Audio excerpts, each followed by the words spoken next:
It's funny with animation, people go, well, that was accidentally put in there. And I go, there's nothing accidental in animation ever. Everything has to be planned down to the frame, everything. Because you never add an extra scene and then just don't use it. Well, you can, but then you have to plan the whole extra scene out. But then you might not use it because it's too long or something.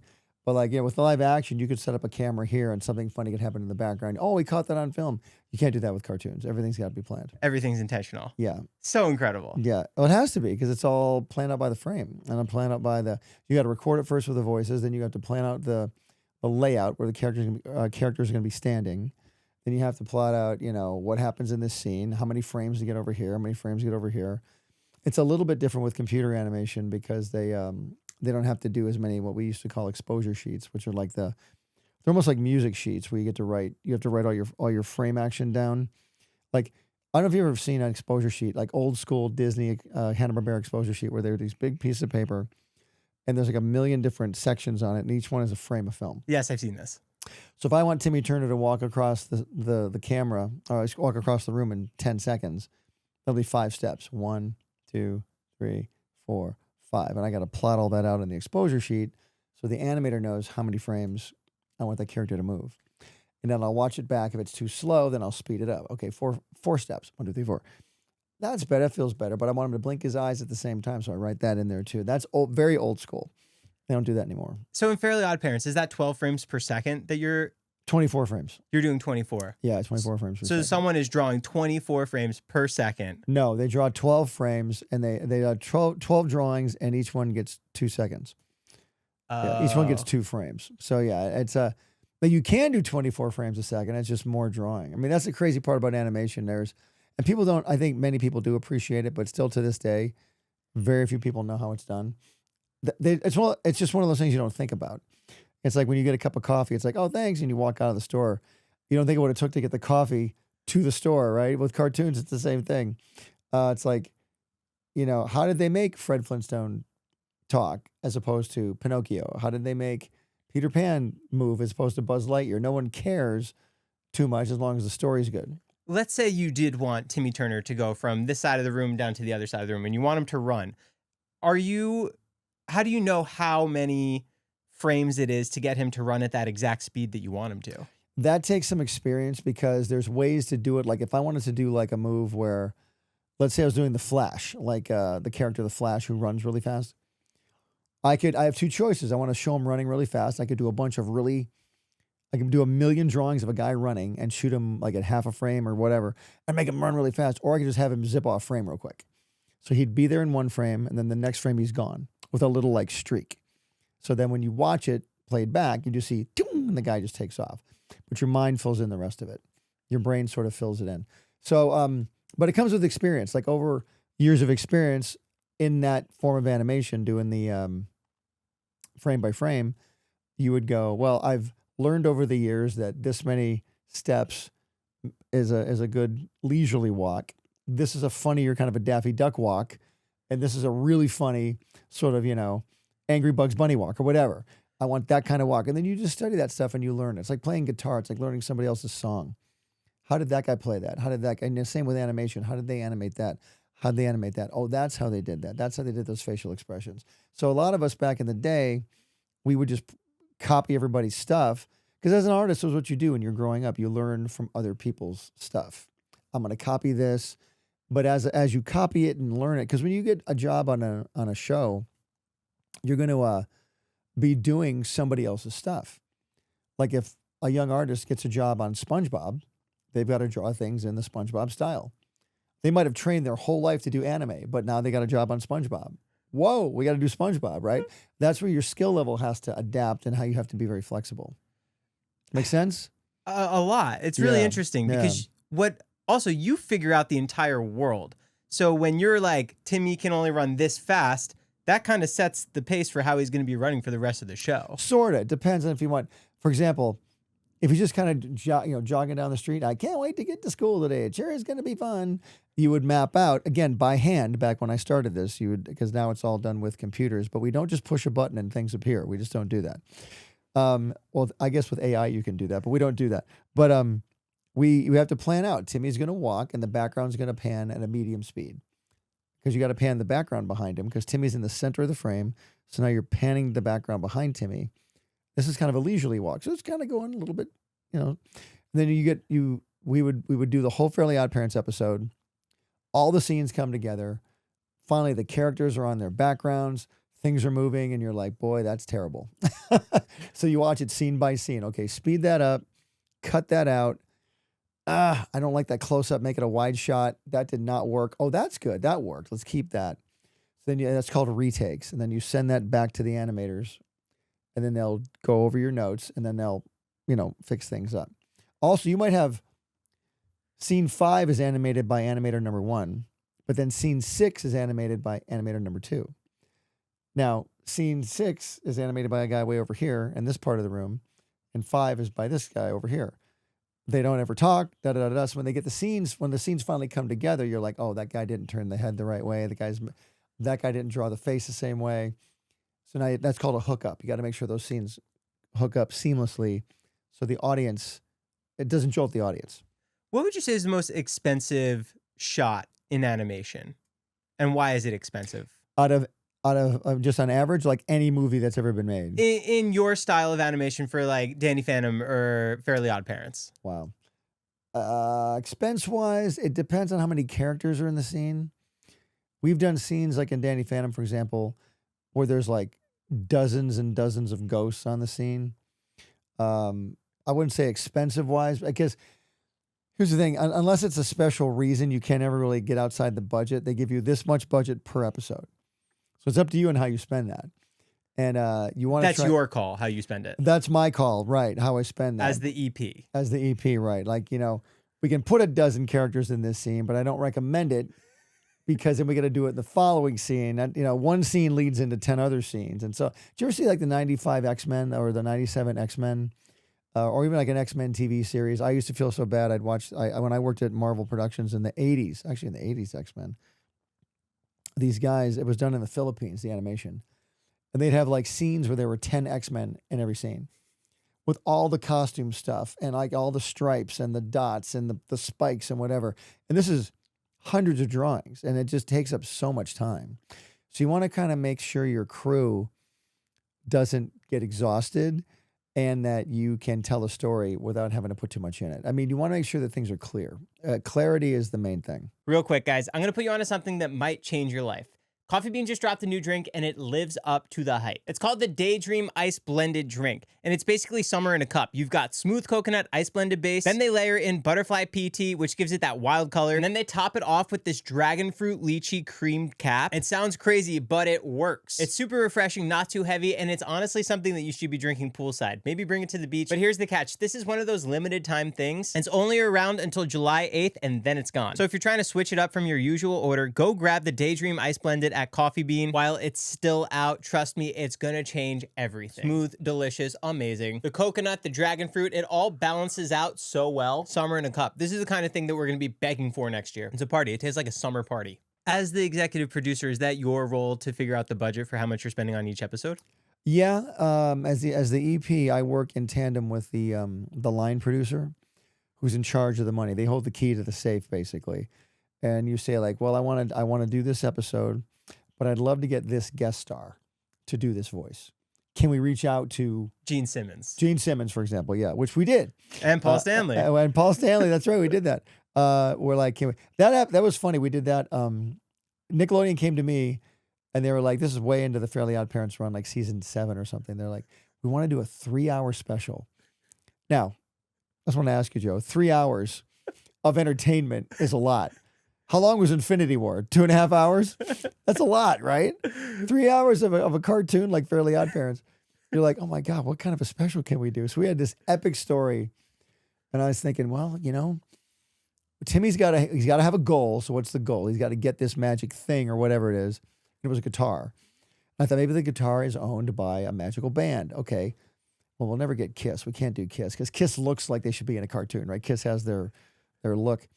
I go, maybe we could maybe call him Smooch or something. We'll call it Smooch because we'll never get Kiss. But then someone at Nickelodeon said, why don't you just call Gene Simmons? I'm like, should we just call him? Because he owns everything with Kiss. Oh, he has that copyright. He owns everything. He bought the band out back in the 70s. He owns the whole thing. His direct call can Gene Simmons is the man when it comes to Kiss toys, merch, anything. We called Gene Simmons, and he was such a nice guy. He goes, not only can you have the rights to use the characters, you can use the makeup, the original 4 Kiss, their makeup. He goes, Paul and I will do voices, and you can have the rights to I Want to Rock and Roll All Night, that song. Wow. I want to rock and roll all night. We can use that song. So we're like, oh my gosh. So Gene and Paul come in and do voices in their full on, like, Gene came in dressed like a normal guy, but Paul came in dressed like a rock star. It was really cool. Paul had like his shirt unbuttoned down to here and everything. The nicest guys. And came in, crushed it, and we had a great episode. And they were kind of the heroes of that episode. Wow. It was fun, yeah. How do you get Method Man on Fairly Odd Parents? That was another, it's when you're doing a show like that, you have to realize you have a show on a network. People, it now has some legitimacy, so people want to be on it. Method Man and Redman, that one came about because we had these characters on the show called the Pixies, and they were sort of like a nemesis of the fairies, where the fairies were light and magic and kind of crazy and colorful. The Pixies were very businesslike and very boring. Like they would grant wishes, but only if you got it approved by 7 different levels of approval. You had to do everything in triplicate, fill out the proper forms, then a wish would get granted. So they were very boring. And we had Ben Stein. Ben Stein. He's in Ferris Bueller. Bueller. That's Ben Stein. The very monotone. Oh yeah, such a great guy. Well, he was the head Pixie.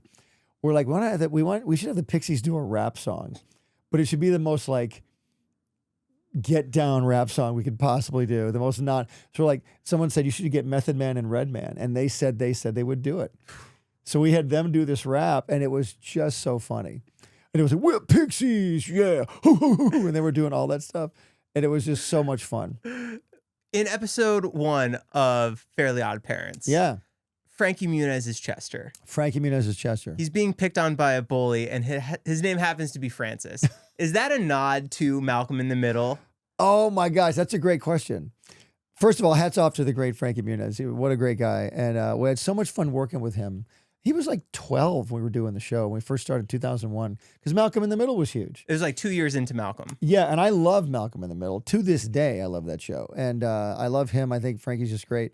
And the bully, we'd already named the bully Francis. He was already named that. Wow. It wasn't a nod to Malcolm, unfortunately. No, it was not. But I wish I could say yes to that. No, but we'd already named the bully. When I was watching, I'm like, I caught something. I caught it. This has to be intentional. I can let you think you caught something. Yeah, please. I can let you make, hey, Joe, guess what? Yeah. Yeah, I know. But yeah, it wasn't a nod to Malcolm, unfortunately. Who are some other guest stars that you were so excited to be having part of your shows? Oh, we had Jay Leno come on as the Crimson Chin. The Crimson Chin was a superhero that Timmy Turner was a big fan of. And because I was a big comic book fan as a kid. So when we were doing the first episodes of the Fairly Odd Parents, I was always thinking, what would I wish for when I was a kid? Well, I would always wish to go into a comic book, because I was a super nerd, right? Okay, cool. What character that we can create right now can Timmy go into? What book? And I was drawing this big muscular guy, and I thought, what if he had just a giant chin? Like I just overextended his jutting, superhero chin. And we just called him the Crimson Chin. It was so funny. And that was another moment where someone goes, you should get Jay Leno to do that because he's got a big chin. And I thought, of course, he'll never do this. Again, I'm learning about, what you can do when you have an actual show. Just ask. Well, we just ask. And so the casting lady called him. He said he would absolutely do it. And it was so cool. He came in. It was so funny because Nickelodeon's right down the street from NBC in Burbank, like right down. It's like maybe a mile away. 2 miles away. And they would tape the Tonight Show at 6 p.m. LA time. Be done by 7 p.m. because we're East Coast to get it edited. And he showed up at like 7:30. And so we all know he's coming. Like, what does he do? What's he like to eat? What should we have for him? He likes pizza. Okay, we had like 10 pizzas. We had no idea what he wanted. We had like pineapple pizza and margarita pizza. We had all these different pizzas. And Leno comes in. He's super nice. Hey, everyone, how's it going? Hey, guys, how are you? Is this the room? He walks in. Okay, great. Where's my lines? And he gets his lines. All right. Hello, I'm the Crimson Chin. Great. Jaws of Justice. Thanks, everybody. And he leaves. He's gone in like 7 minutes. Oh, wow. In and out. And didn't touch the pizza. We had all this pizza left over. And he was just the greatest. So we had him do like 10 episodes of as the Crimson Chin. And another one, my all-time fave, was Adam West. Getting him. I know you're young. Do you know who Adam West is? I'm very familiar, yeah. Yeah. He did Batman, the great Batman from 1966. That was something I grew up with. And getting him on was a dream come true. And that came about because Seth MacFarlane and I worked at Hanna-Barbera together on the Johnny Bravo show. And this was back in the mid-'90s. And we had Adam West come in for one episode where Johnny Bravo meets Adam West, and they have this adventure. It's real. And Adam West came in. It was such a good sport. And if you haven't seen that episode, go check it out. It's just called Johnny Bravo meets Adam West. So funny. But Seth and I, as we're on Johnny Bravo, we're like, we've got to write a pilot for Adam West. And so we just kind of wrote this little pilot that no one's ever seen but me and Seth. And in the pilot, we gave Adam a secretary named Robin, a girl named Robin. So he would always go, Robin, any phone calls? You know, that kind of thing. And so never got picked up by anyone, of course. But Seth and I kind of vowed to each other, if we ever get a show, we got to put Adam in it. All right, if I get a show, if you get a show. And then he gets Family Guy and puts Adam West in it. And then I got Fairly OddParents and put Adam West in it, which was really cool. So Adam West played Catman on my show. And he was such a great sport. Hey, Timmy, my name is Catman. That's perfectly all right with me. It was so much fun. But he was such a good sport. Were you expecting Chip Skylark to be as loved as he was? Oh, no, not at all. I mean, that's a good question, by the way. I did not. Chip Skylark came about. We were, what was it? Oh, what was that one that came about? Oh, I know what it was. Vicky was a big part of the show. Vicky was Timmy's babysitter, obviously. And she's just super annoying. We had to find a weakness for Vicky. Like, what's Vicky's weakness? We're like, Bushes over Chip Skylark. We're like, boy band. Okay, we're like, okay, that's cool. So what's the boy band? And again, it was one of those things where we didn't want to reach out to anybody. Like, we don't want to have to pay anything. So, like, we'll just make up our own boy band singer. Who could he be? And I just blurted out in a meeting, Chip Skylark. I just blurted the name out. And everyone laughed. We're like, okay, that's his name. Who's going to play Chip Skylark? And we ended up reaching out to Chris Kirkpatrick from NSYNC. And he said yes. And I just interviewed him on my YouTube channel. Nicest guy in the world. He actually pretty much helped form NSYNC. I think he pretty much formed it. So he was the starting point of it. And super nice guy. Loved cartoons. And came in. He came in July of, I think it was 2001, we recorded it. And the episode, Chip's car breaks down in front of Timmy's house. Vicky kidnaps him and chains him to the bed like Misery, the movie Misery. And so Timmy's got to rescue Chip and all this other stuff. And so it was really fun. But when he showed up the day to record, he goes, hey, man, I'm Chris. My album comes out July 24th. He goes, I'm trained to say that. He was joking around. I said, we should do that in the episode. So actually do it in the episode. And Vicky hits him with knockout gas, and he goes, the album comes out July 24th, and he falls asleep. So that's actually in the episode, because the NSYNC the NSYNC album was coming out that time. And then we did a Shiny Teeth song. We're like, we got to bring this Chip Skylark character back. Let's do another episode. And I think it was actually that first episode where Timmy wakes up. It's his birthday. In that very first episode with Chip, where he's tied to the bed. Timmy wakes up at the beginning of the episode. It's his birthday, but nobody cares because Chip Skylark's in concert. The parents don't care. Vicky doesn't care. But on Timmy's radio, when he wakes up, it says, that was My Shiny Teeth and Me by Chip Skylark. We don't hear the song at all. We just we made up a dumb name for a song. So we're like, we're going to bring Chip back. What should we do? He's got to sing a song. What about that dumb song name we had, My Shiny Teeth and Me? That's a pretty stupid song name. Can we actually make a song out of that? And then we made a song out of it, My Shiny Teeth and Me. Do you hire a band to do that, or is that your internal team already? That was my composer and myself, and my other writer, Steve Marmel. Steve Marmel and I wrote the lyrics to My Shiny Teeth and Me. And Guy Moon, rest his soul, he just passed away. Guy did the tune for My Shiny Teeth and Me. That ba ba ba ba ba ba da da when I'm feeling lonely. And I went, that's pretty cool, man. I said, I want a 3-chord Monkeys type song. I'm a believer. That's what I wanted. And he gave it to me. And I said, that's the kind of song I want. I said, this has got to stick in a kid's head like Flintstones meet the Flint. Like I'd stuck in my head. I go, kids love music. And like, even like Schoolhouse Rock I grew up with. I'm just a bill. Yes, all of those songs meant so much to me as a kid. I know that if we could create songs in Fairly OddParents or whatever show we're doing, it'd mean a lot to kids too. Even Doug Dimmadome from the Dimsdale Dimmadome still sticks in my head. And not even just like while I'm preparing for this interview, like for the past 10 years, Doug Dimmadome, Dimsdale Dimmadome, it's such a roll off your tongue, sticks in your head. That was one of the, and thank you, but that was another one of those things where we, the episode was Vicky has these kids trapped in like a cellar making lemonade for her evil lemonade stand or whatever. And Timmy ends up rescuing one of the kids. That's how the episode goes. And she wants to go see something at the Dimsdale Dimmadome, which is this big it's the big the arena stadium, nearby. yeah, the Dimmadome. That's what we just called it, the Dimmadome, because it was Dimsdale, the Dimmadome. And we did this thing where the owner of the Dimsdale Dimmadome pulls up, and I think the storyboard artist, we didn't have a name for the guy. Or did we? I think it was, I forget how it happened, but we're doing the storyboard. We would always pin the storyboards up on the wall and pitch it to everybody. And the storyboard guy goes, I'm Doug Dimmadome. And I went, oh my God, that's really funny. His name is Dimmadome, and he owns the Dimsdale Dimmadome. He goes, I'm the owner of Dimsdale Dimmadome. And then I went, Timmy's got to repeat that. Doug Dimmadome, owner of the Dimsdale Dimmadome? That's right, Doug Dimmadome. And it was just one of those things. We thought it was just hysterically funny, so we just kept it in. Something like that, even, you found a really great line of creativity and simplicity for kids' TV. Was that just natural? Maybe a little bit. And what people don't really realize with kids TV or any TV is the deadline that you're on. The pressure cooker of a kids TV show or a TV show in general. You've got a deadline. You've got to get this done by this time. It's like you have 2 weeks to write the script, maybe. And then you have 2 weeks to get a storyboard done, maybe. And then you have to record it in 4 hours, the whole episode.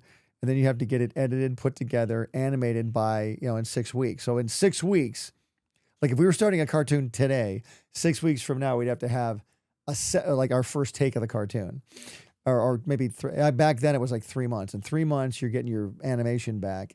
It would take 11 months to do one episode from start to finish. And so, but because you're writing this episode, but at the same time, you're editing and finishing this one. So it's a conveyor belt constantly. And so coming up with natural stuff, it sort of does come naturally because it's got to come so quick. You're like, that's good, great, move on. That's really funny. But if something isn't funny, we agonized over it. We'd be like, this is not funny. Why is this not working? This isn't working. This isn't working. Guys, and I would get all the writers together. Everybody would watch, the whole crew would watch the storyboard pitch. We'd have everybody in the room because I want to get that reaction. Is this funny? Are we laughing? And then the main crew would leave and the writers would stay back. And we'd say, okay, let's run through it again. This is funny. This is funny. This joke didn't hit like it was supposed to. Let's work on that. Why isn't that hit? Because now you're seeing it with the visuals. Okay. I know. It doesn't work because of blank. Let's add this. Oh, now it's funny. Right. And then we make it funny in the storyboard and then we go record it. And now the actors have a chance to take it and make it even funnier. Now the writers are also in the record with the actors. So, oh, really? Yeah, so the actors are in the booth. I would always insist on everybody being there. I didn't want to just do one actor at a time if I didn't have to. I want everybody there because the actors feed better off each other. And some people don't do that anymore. But I would have everybody record, and the writers are on the side of this side of the glass with me. So if we're laughing, I'd always hit the mic so the actors could hear us laughing, so they know it's working. If it wasn't working, I'd turn around and go, okay, that didn't work. What can we do? And we we start brainstorming. Say this line, say that line, say that line. And sometimes the actors would have a funny line. And our rule with the actors was, and they were amazing actors, you guys can improvise if it's funnier than what we have. Because we've been working on this thing for like 4 weeks now, and we know what we want. So, but we're going to give you a script that we've written that we like. If you can improve it, great, but just don't start changing it just because you want to. If it's better, yes, but it's got to always get better. Every step has to make it better. So when you give the freedom to the voice actors to improv, at that point, you haven't started the animations yet. No, you can't. You really shouldn't do the animation until the voices are done. Because then you animate to the voices. Animate to the voices, and also the acting of the actors. The performance of the actors gives you, as a board artist, a storyboard artist, or as an animator, you can say, oh, Cosmo really went up on this. He's like really big. Really big. His eyes get really big. Or he's like really sad. And as he's crying, it's a really big cry in his face or whatever it would be. Or he's really scared. And, you get that from the performance of the actors. And so it really helps to have the voices done first. But what about the movie Mrs. Doubtfire? I saw, in Mrs. Doubtfire, Robin Williams is doing the cartoon voices to a cartoon that's already done. And we call that ADR, where you have a finished cartoon. Yes, you've recorded the voices beforehand, but sometimes you missed a scream, or like maybe you added a scene where someone falls down a flight of stairs and you didn't get that in the first recording. So now the actor will watch it and go, and like do that to the animation that exists now. So you can do those kind of things too. Or their initial record wasn't that great. Whoops, sorry. Or the initial record wasn't that great. So you're like, okay, I get that. I got to get that again. Or sometimes you've even replaced an actor. Like the first actor didn't work. Second actors come in and match what's there. So that can happen too sometimes. Doing just a voice matcher or something. Voice match. Yeah. We've had actors where they either didn't work out, or someone's, decided not to do the show anymore, or somebody moved away, or, all those kind of things. So those things can happen too, where you need to replace an actor for various reasons. Given those intense deadlines of animation and the strict schedule, how much time did you spend on names? Like naming your character Timmy or creating Doug from Dimsdale Dimmadome. Some of those things come naturally, but would you dwell on things if they just didn't sound right? Oh, totally. Yeah, I totally would. I mean, like, I think there was one with, with Chester, Frankie's character. He never had a last name. And until then we introduced Chester's dad at one point, who was the worst baseball player ever, wore a bag over his head because he was ashamed. And we're like, what could this guy's name be? Like, he's a baseball player. So what's a baseball player's name? Like, John McGuire, or Rick McBaseball Mitt or whatever. And his name was like Bucky McBadbat. He was a bad baseball player. It's like Bucky McBadbat. That's really funny. So now Chester's name becomes McBadbat. So now his name is Chester McBadbat. And that's it forever now. That's his name. Timmy's dad and mom never had first names. Number one, we couldn't figure out what names to give them ever. And we just thought it was funnier if dad just said, hey, I'm Timmy's dad. Hey, dad, mom. And even when dad introduced himself, hi there, I'm Timmy's dad. And now the audience is obsessed with knowing what their names could be. Right. To this day, I get like fan mail and email going like, what's Timmy's dad's name? I got my YouTube channel. I get comments. What's Timmy's dad's name? All that type of stuff. So you've never even thought about giving him a real name? Nope. No, never. We did one episode where Timmy goes back in time and meets his dad as a kid. And he goes, hey, you're my dad.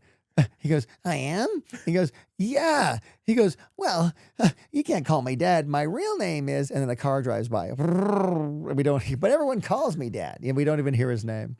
Or a bus drives by and goes, my name is beep, beep, but everyone calls me mom. We don't ever reveal the names. And it was, people like that joke a lot. That's so funny. All those things are just so intentional, and then they just live on. That stuff's intentional. Yeah. And thankfully they do live on, because we had the good fortune and the blessing, of being on at a time where Fairly OddParents could actually begin to evolve and become. They let us stay.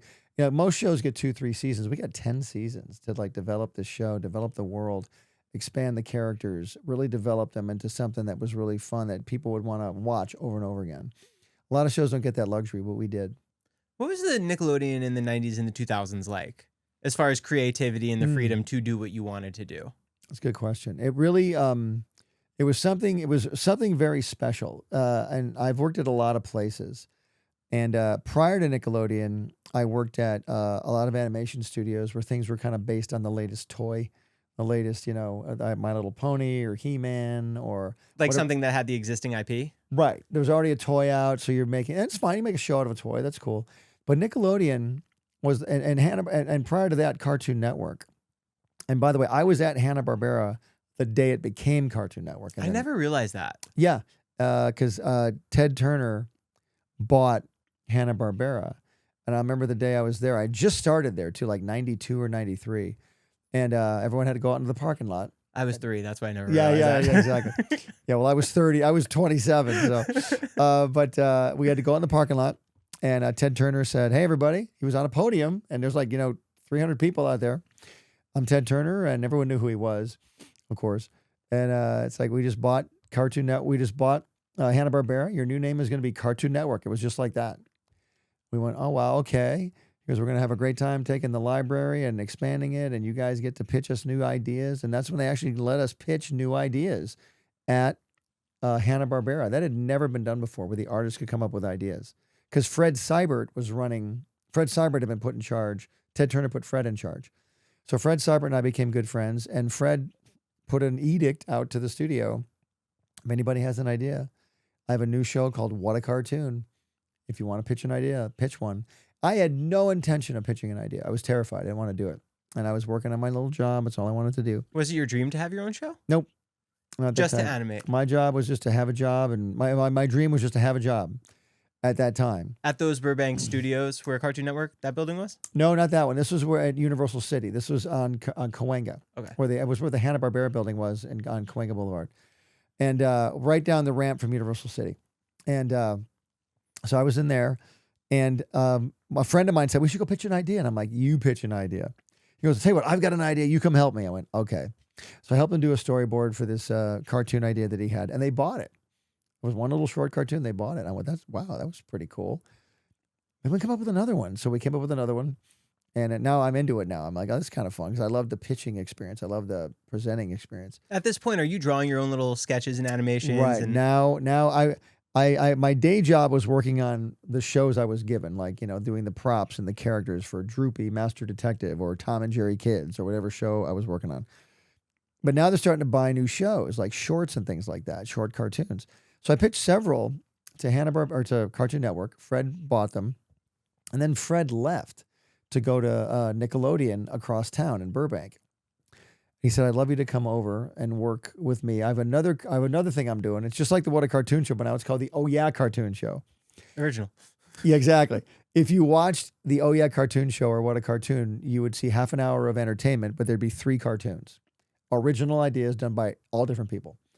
And so Fred calls me. I'm working on Johnny Bravo at this time because Johnny Bravo was one of the shorts that became a series. Dexter's Lab was as well. I was still at Cartoon Network. I worked on Dexter's Lab as a writer and director, writer and a storyboard artist. And on Johnny Bravo as a writer-director with Seth. And so I'm over there working. Fred says, I want you to come work over here at Nickelodeon. Do you have any ideas? And I said, I have a great idea. I said, I'll be over on Friday. Because Johnny Bravo was just ending. We just found out we don't have a job anymore. I was losing my job because Johnny Bravo was done. That's how it works. The show ends. You have to find something else. That's how Hollywood works. Not just animation, any show. It's like the show's done. You got to go find another show to work on, which is why a lot of us are out there pitching shows all the time and making things happen, hopefully to keep people employed too. But so I get a call. I've got a great opportunity for you. Do you want to come pitch a show? I said, absolutely. This was Tuesday. I'll be there Friday. Got a great idea. Hung up the phone. I had nothing. I had no idea. I had no idea what I was going to do. And I'm like, man, I'd been developing shows for a while on my own too. I had come up with ideas. And you ask what it was like back then. It really was as simple as come up with an idea and show it to people. It was like the Wild West. There was really no rules at this time. So I went, okay, boy, I used to be, you're on right what you know. I'm like, okay. I was a little boy once. Okay, a little boy. So I drew the first picture of Timmy Turner. I was going to call him Timmy Taylor. But that was already Home Improvement. Tim the Toolman Taylor. His name was Tim Taylor. I couldn't call him that. So I'm a Tim Turner, Timmy Turner. I like alliterative names like Peter Parker, Clark Kent, like Timmy Turner. That's kind of cool. Timmy Turner. Anything to do with Ted Turner? No, but my brother is named Timmy, so I named it after him. And then I was like, well, what could Timmy do? He could be a science kid. But I go, I can't do science because Dexter's Lab is already a show. I can't do science because that's already done. What about magic? I could do that. Magic's kind of cool. Okay. But I didn't want him to have the magic. I wanted it to be difficult for him to get the magic. I wanted him to have like a magic friend who could get lost or who he would get separated from. I'm like, that'd be fun. I could write a story there. Because now I'm thinking story. At this point, I'm a director. I'm a writer. And I encourage everybody out there, expand your skill set. If you're an artist, become a writer. You're always going to be more valuable if you can do both. But I'm like, I can write a better story that way. Who's his magic friend? I thought Cinderella. He has a fairy godmother. That's kind of funny. So I drew Wanda, who I named Venus. And that looked similar to what we saw. Pretty much. She had blue hair. I gave her blue hair instead of pink hair. I'll tell you that in a minute. And then I'm like, hey, but Wanda, that's pretty cool, but I've never seen a fairy godfather before. So I drew this Cosmo character, but I didn't name him I had no name for him. And what name could I give him? And Seinfeld had just aired the episode where Kramer's name got revealed to be Cosmo. They called him Cosmo Kramer. And I went, that's a great name, Cosmo. And there was even a guy at Hanna-Barbera working there, an older guy named Cosmo. His name was Kaz Anzalotti, a wonderful, amazing animation director. Love Kaz.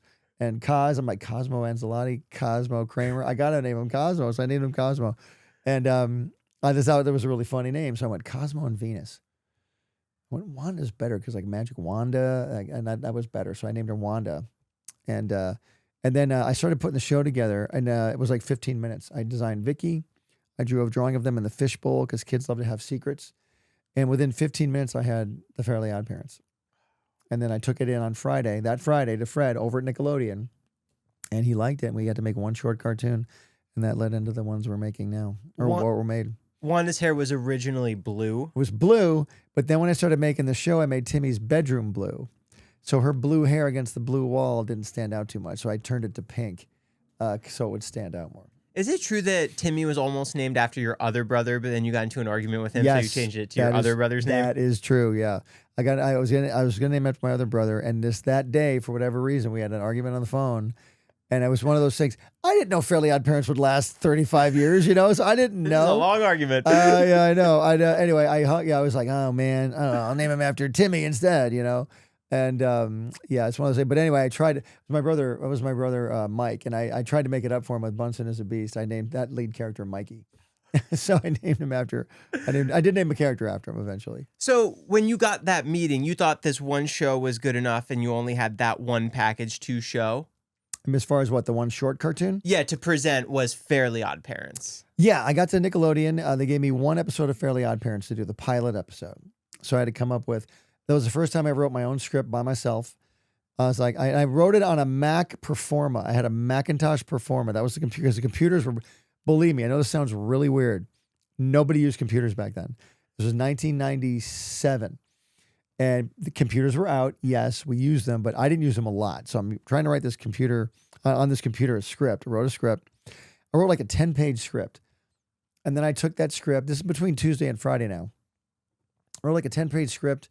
And then I drew different scenarios from the script. And I brought those drawings in, like 20 drawings, hung up on the wall with my original drawing that I drew at Hanna-Barbera of the 3 characters, pitched the show, and they were like, great, let's make it. I'm like, cool. And so for like 2 years, I got to make a series of short cartoons all by myself. And I had like 1 or 2 people helping me. And then after 2 years, I had like 10 episodes, shorts. They were 7 minutes long. And an actress named Mary Kay Bergman did the voice of Timmy Turner. She was the original Timmy Turner, and tragically she passed away. And then Tara Strong came in and redubbed the whole all the voices, because Tara's just dynamite as well. And then we did those 10 shorts, and then they focus tested them to see if kids liked it. And fortunately, they did. And then Nickelodeon, I'll never forget getting the call.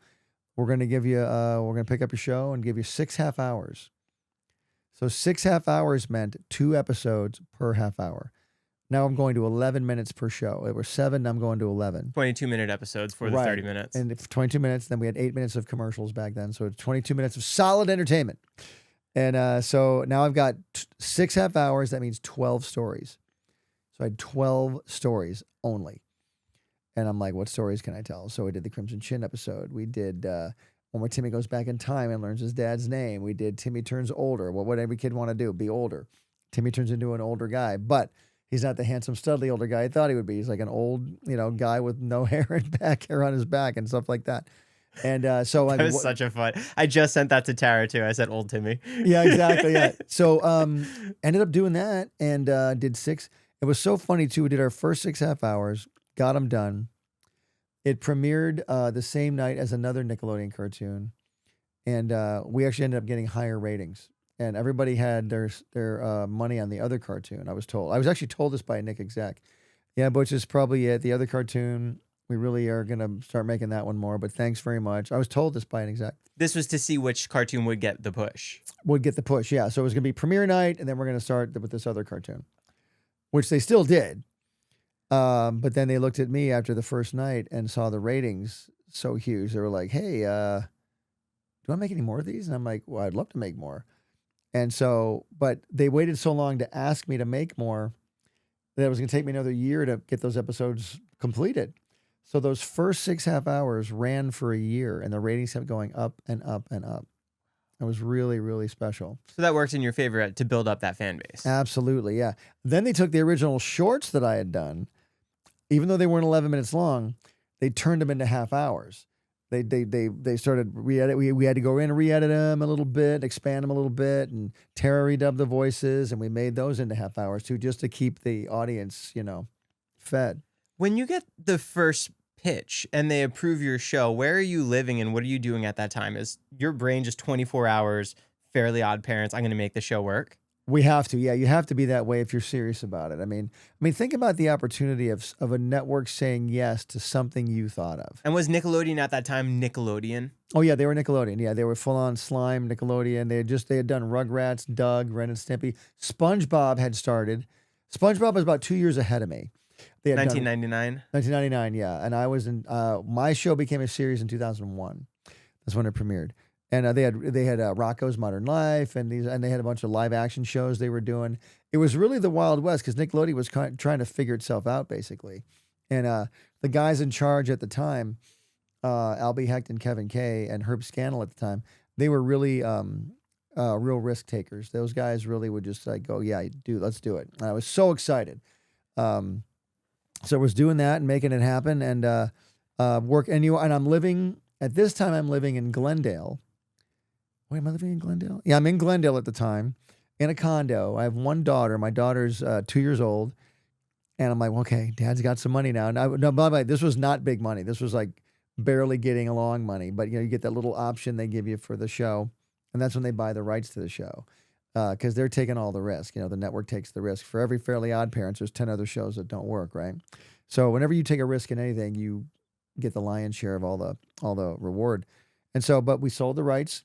But I got paid to work in the show. I got royalties, that whole thing. And with more success, those numbers can go up as well. Make sure you surround yourself with smart people. I had a great agent and a great lawyer. Are you with any guilds too protecting you at that time? Yeah, I was with the Animation Guild at the time. Yeah, I was with Screen Cartoonist Local. And they're telling you what's good, what's not good. Sort of. At that time, I'm in the union, but the union's mostly for the people that aren't management. When I became management, the union was there, but I didn't have to rely on them as much. I just had to make sure that my part of Fairly Odd Parents was protected. That's where the lawyer and the manager and all that stuff come in. When you say your part, meaning?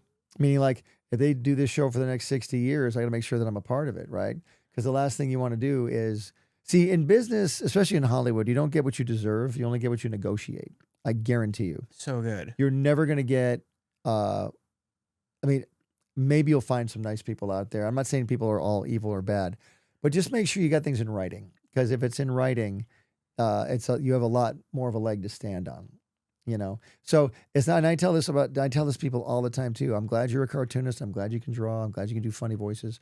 But make sure that your deal is negotiated properly, because without it, they can either get rid of you or they can change it up or whatever. They can cut you out of it. It happens all the time. And I don't want to see that happen to anybody. I want people to negotiate the right way. And a lot of artists don't want to become business people. Because as an artist, we all put our headphones in and we want to sit and draw all day. Oh, it's creative. Lunch. Yeah. Oh, it's lunch. And then we take the headphones out. We go eat lunch. And we come back, put the headphones back in. Oh, it's 5. Now I can go home. A lot of artists are like that. I used to be like that. But the great thing is that when you take the headphones out and begin to make relationships with people. Every show I ever sold was because I had a relationship with somebody. Fred Seibert calling me, hey, do you have a show? I'd love to have you come work over here. Do you have anything? People calling you, people knowing you exist, people knowing your talent, your skill level, what you can bring to the table. That's very important. I say that all the time. As long as people just know I exist, something will come. Exactly. And like even doing this podcast like this took a lot of effort to put this together. You might be going, well, it's just my little podcast. It's like, no, dude, this is like, people would kill to have this podcast, But it took episode 1 and episode 2. I see all these signatures you have around here. You've put a lot of effort into this. And it's amazing, Yeah. And even getting me out of the house is not easy thing to do. I appreciate you coming, and I know the audience does too. So. No, I hope so. Is this interesting at all? Incredible. Oh, good. Okay. I'm so curious too. What is it coming up in that time with Jonan Vasquez and Steven Hillenburg, and you guys are all creating this magic that's shaping generations? Yeah, I tell this to people all the time when I go to Comic-Cons. And by the way, Jonan, unbelievable talent, and Steve Hillenburg, so talented. What a great guy. He even asked me to work on SpongeBob before I sold Fairly Odd Parents. They were like, you want to come work on this? And I'm like, I would love to, man, but I got this thing I'm working on. and I really couldn't leave what I was doing. But I mean, what would your role have been? I don't know. I think it would have helped been a writer, been a board artist or something like that. Because I loved writing stuff. I loved coming up with gags. I loved coming up with dialogue. That was what I loved to do. And I did love that. I know that's not a skill a ton of artists either realize they have or want to do. But if, like I said, if you can do it, make sure you do it. And let's see you do it. Get out there and write something. And now with YouTube and stuff, none of that existed back then. You can do your own show anytime you want now with all the tools that are available now. But back then it was great. You had Hillenberg over here, Joan in here, me over here, the guy who does Dora in New York. You had Jimmy Neutron over here in our building. We had all this cool stuff going, but all of us were so busy, we never had time to talk to each other. Because when you're working on a cartoon, you're doing a board 1 minute, then you're writing a script the next minute, then you're fixing a character design, you're going into a recording, you're going into an editing, there's all these things you have to do. There's a million pieces that go into making a cartoon show. And by the way, your butt's on the line if it isn't correct. I mean, the thing is, if it's not right, getting ratings, thanks very much, but we got to move on, type of thing. And I didn't want that to happen. I knew this was my one shot. I want this to work. But yeah, working with those guys or around those guys was great. And, so much fun seeing the different creative things that came out of that studio at that time. Are you watching Nickelodeon as well at that time, seeing what other people are doing? Like totally. SpongeBob with the extreme close-ups, Jimmy Neutron with the 3D style. Yeah, Jimmy Neutron was a CG on television at that time. One of the first. And which was really, really cool to see. They did a great job on that. In fact, they even asked me to write an episode of Jimmy Neutron. So Steve Marmel and I wrote an episode, but we wrote it like a Fairly OddParents episode where there were a million different things in it. And you can't do that with CG because in CG, everything's got to be built. Like if Jimmy Neutron picks this up, someone's got to build this in the computer. They got to build a water bottle? Got to build the water bottle. And if Jimmy Neutron goes to another place, because they have the sets, it's more like live action than it is animation, computer generated animation, because the characters are on a set. And if they leave that set to go to another set, that set has to be built. Like with me, if Timmy wants to go underwater, I just draw one background, he's underwater. Or if I want to go to the moon, I just draw the moon and there he is. But with CG, they got to plot it out, they got to move it. So we overwrote our episode. It was an episode where Jimmy Neutron gets these shoes that make him run really fast. We made him run around the world, all these different locations. They're like, yeah, we can't do that. So when you see that episode now, Jimmy's running and there's a blur background behind him. That's all. He's like, well, I'm in Paris. Well, I can't. And we don't see it, but he's like saying where he is. So I had to learn that. And back then. But then we teamed up Jimmy and Timmy for the Jimmy and Timmy Power Hour, which was really fun. A great crossover. Oh, that was a blast. We're like in the hall. Speaking of being in the building at the time, we would often cross paths in the kitchen in the morning and, getting coffee and whatever. I'd get my bowl of Lucky Charms or whatever, and we'd be in there. And it was one of those things where we're sitting there talking, and I think we'd toy with the idea. Me and some of the writers from Jimmy Neutron were talking like, you've got a kid named Jimmy, he's 10. I've got a kid named Timmy, he's 10. One loves science, one loves magic. What are we, morons? We have to do something here. Should we do a crossover? And we ran it by Nickelodeon. They were like, absolutely. And let's do this. We're like, okay, what do we do? What if they switch worlds? What if the CG animated Jimmy goes into the 2D animated Timmy's world and 2D Timmy goes into the CG Jimmy's world? That's hilarious. But then Timmy would have 5 fingers because Jimmy Neutron's got 5 fingers and Timmy's only got 4. So of course we had to make a joke about the fingers when they switched and everything. So it was really fun. So they switch worlds and then they have to get back to their own respective worlds, which was fun. Is something like that very easy to do a crossover? No, not at all. No, it's not. It's not the hardest thing in the world, but it's got to be, again, super planned out. Like I got to go all of it. Now I'm with my writers and the Neutron writers in the same room. And we're like, okay, let's map out the story. Let's just beat the story out first. And that's how you start a story. Beat 1, like part 1. Jimmy invents a new invention that opens a portal to different worlds. Okay, cool. Timmy somehow stumbles into it. Jimmy stumbles into it and they switch worlds. Now we got to get him back. Who's the bad guy? There's got to be a bad guy in there. So we got Crocker. I forget the bad guy. Maybe they had a bad guy or one of his dumb friends or something. So then bad person somehow team up or whatever. I forget how it goes. But then they have to get back and so everything's resolved. So what are the beats to that? Great. Now we got to go scene 1, scene 2, scene 3. Timmy says this, Jimmy says this, you know, and then we got, once you get all that mapped out, by the way, how long does it have to be? Okay, this is an hour.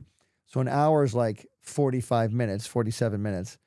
So that's like 47 pages. We got to write a 47-page script now with jokes, with act breaks, with, climaxes, with, cliffhangers, all that stuff.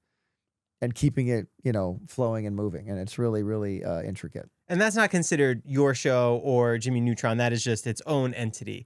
So no one really takes lead on what it is. It's collaborative the entire time. Well, you sort of do. I mean, it is collaborative up to a point. I think we all wrote it together for sure. And up to a certain point, I think we storyboarded the whole thing. We ended up doing this. Or they might have storyboarded their section, then we put it together, then we linked it all together with one person. Like one person went over the whole thing to make sure it all worked. And and then we recorded the voices, had all the actors come in from both shows. And that was a lot of fun. See, there was no social media back then, because back then I would have been Instagramming the whole thing, Didn't have it at the time. But had a great time. And I know I have pictures buried somewhere from that experience, but so much fun. So good. And the ratings were so huge. I think we got like a 15 rating. And back in the day, a good rating was like a 4. What does a 4 and a 15 mean? A 4 rating at the time was like, that was a really high rating. 4 was good. Like we got a 4. Like it averaged like 4 million people watched it. But we had a 15 on Jimmy. And we got like 15 million people, I believe. And I know I'm wrong on that. Like I'm sure the number was different. But I'm showing you that to show you the extreme of how big the rating was. It was massive. Yeah, it was massive. How is your relationship with the network? Can you throw around anything you want to do? Hey, I want to do Danny Phantom. I have this other idea. Let's make it happen. No, you can't really do that. But when something's going well, and everybody out there who's had a successful show can attest to this, when something's going well, they'll listen to you more. However, you also start to get sort of painted into a corner where that's your style. That's what you do.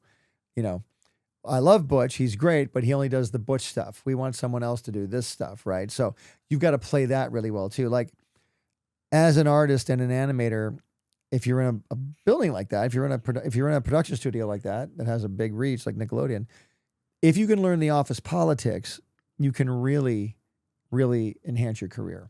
When I say office politics, which exec do I talk to? Which exec do I take to lunch? Which exec do I do a drawing of and just slip it into their office?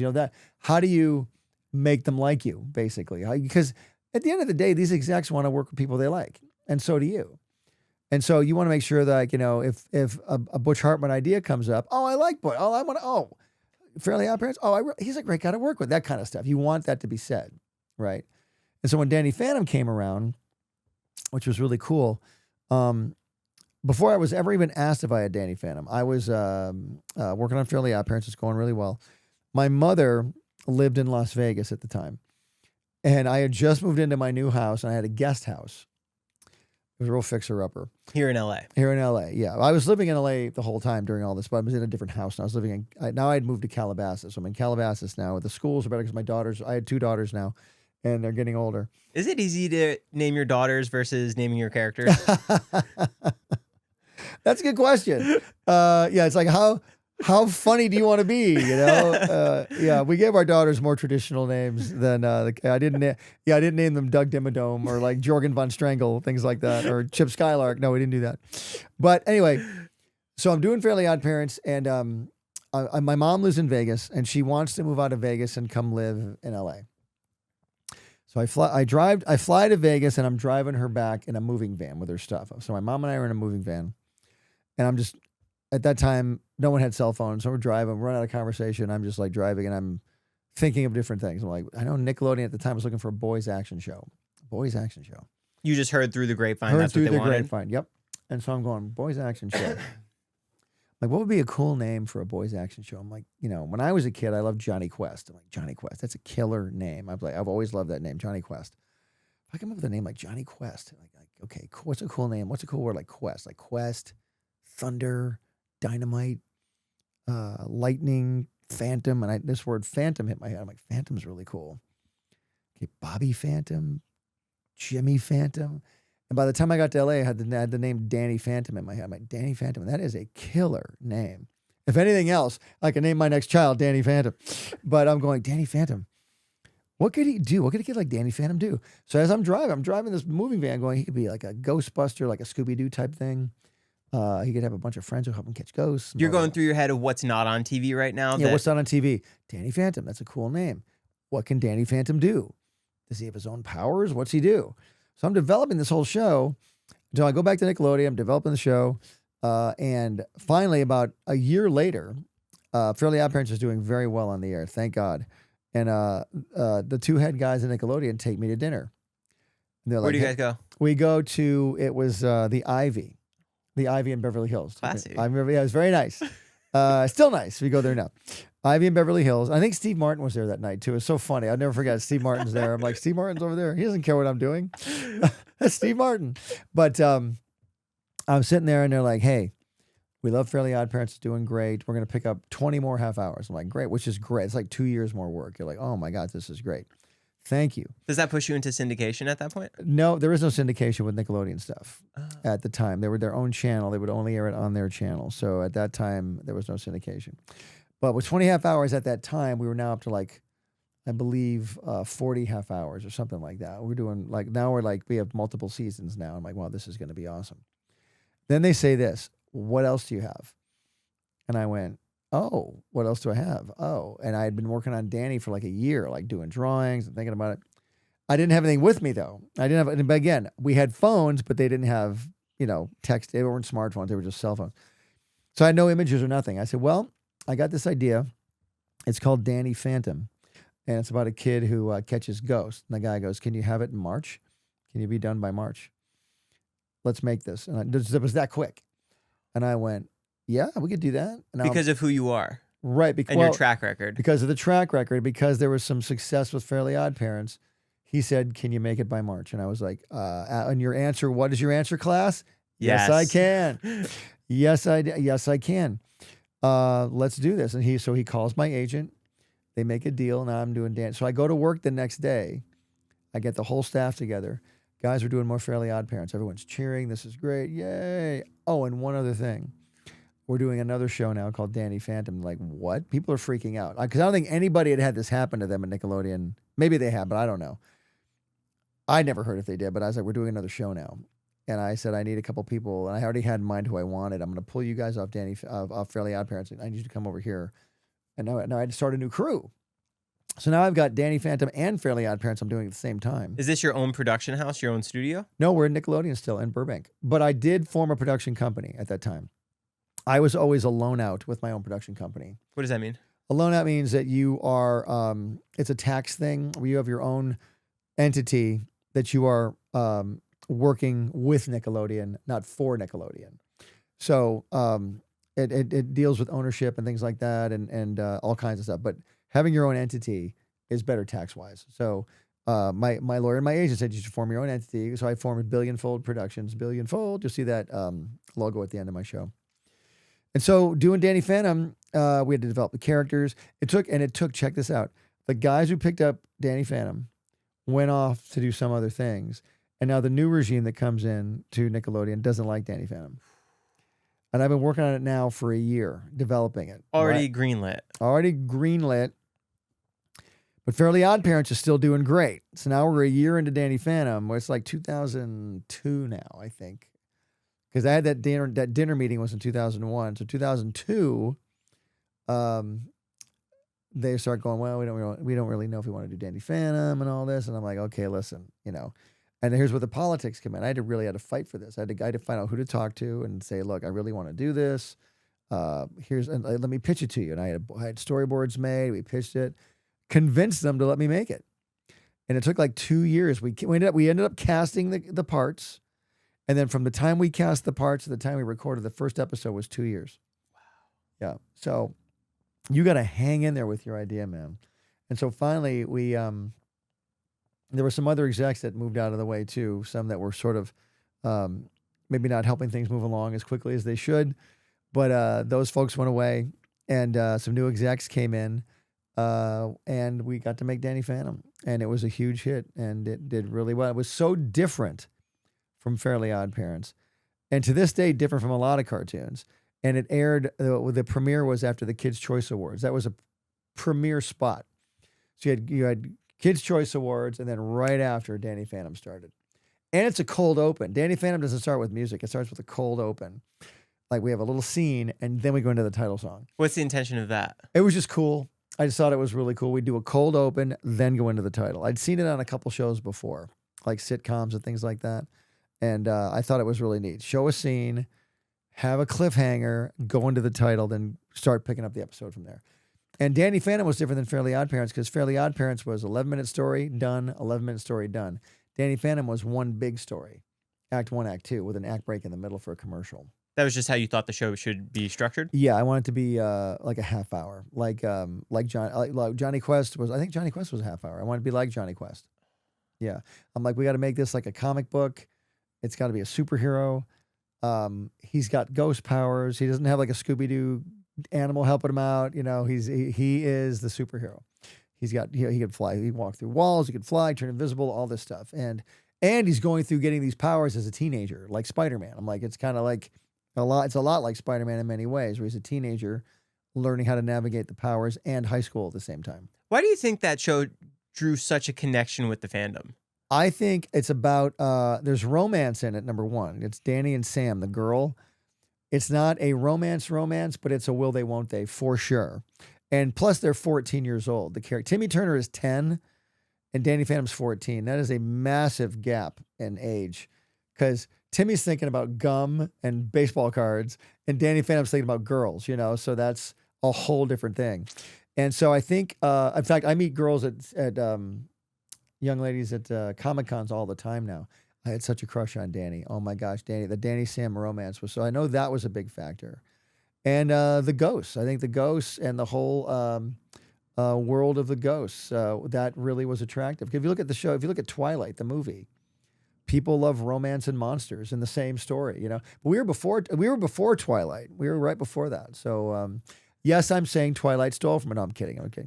No, but we were right before that, though. Now that you're on your second show, are you crafting it a little differently? Are you thinking further down the line of merchandising and video games and other avenues that your show could go now that you have this newfound experience being a showrunner?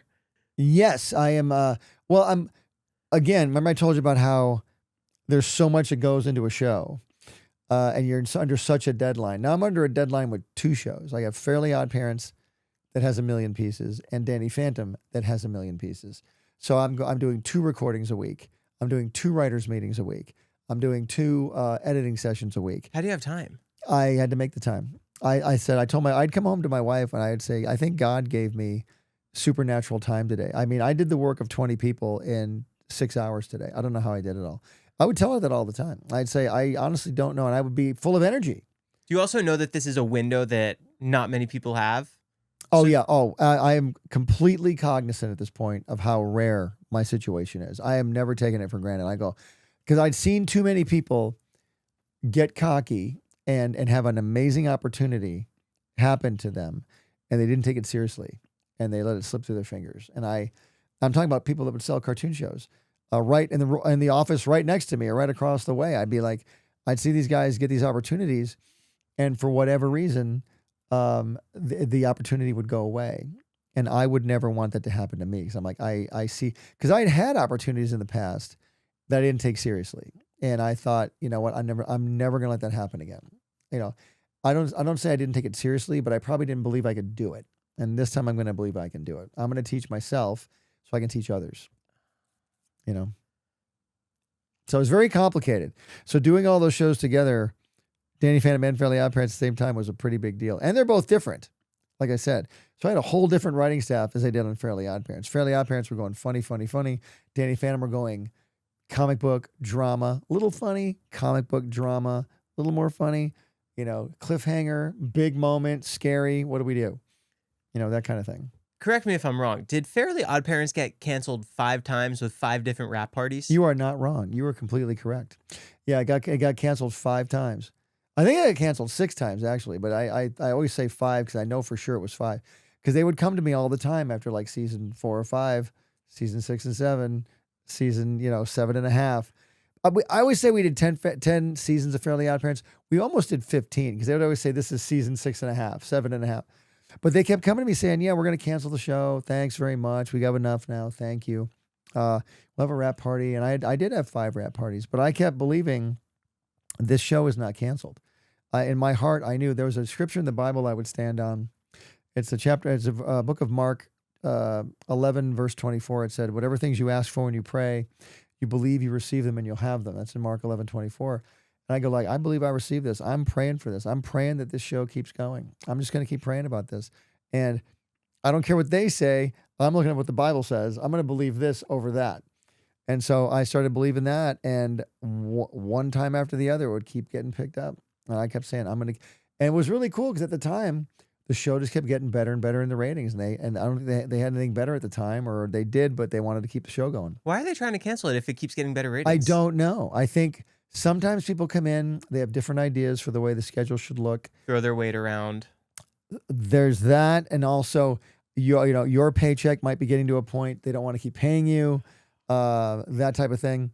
I do know that's why a lot of people aren't allowed to have 15 shows on a network, because their money would just go through the roof and they can't afford that. Because their new salary on the new show would just be so high. Right. Like you get a Chuck Lorre who does, 2.5 Men and all the other shows, Big Bang Theory, biggest shows in the world.